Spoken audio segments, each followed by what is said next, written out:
Ration দুর্নীতি মামলায় অন্যতম অভিযুক্ত সন্দেশখালীর দাপুটে তৃণমূল নেতা শেখ শাহজাহান আপাতত নিখোঁজ। ইডি তার বিরুদ্ধে লুকআউট নোটিশ জারি করেছে। দুদিন পেরিয়ে গেলেও কোথায় তিনি এখনো পর্যন্ত তা জানা যায়নি। তবে এই নিয়ে বিস্ফোরক দাবি করলেন বিরোধী দলনেতা শুভেন্দু অধিকারী। কোথায় রয়েছেন দাপুটে তৃণমূল নেতা তারই ইঙ্গিত দিলেন খোদ শুভেন্দু।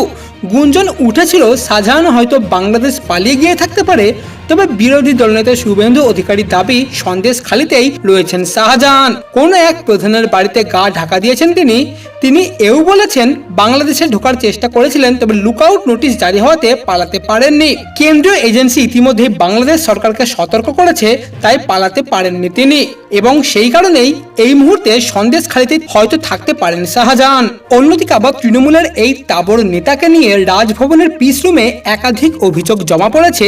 জঙ্গিদের সঙ্গে যোগ রয়েছে খোদ তৃণমূল নেতার। এমনই মারাত্মক অভিযোগ রয়েছে সেই তালিকায়। দাবি করা হচ্ছে সীমান্ত পার করে বাংলাদেশে পালিয়ে গিয়ে থাকতে পারেন এই বাদশা, এবং সেই সকল অভিযোগের ভিত্তিতেই অবিলম্বে শাহজাহানকে গ্রেফতার করার নির্দেশ দিয়েছেন খোদ রাজ্যপাল। যদিও এই নিয়ে এই মুহূর্তে নীরব রাজ্য সরকার।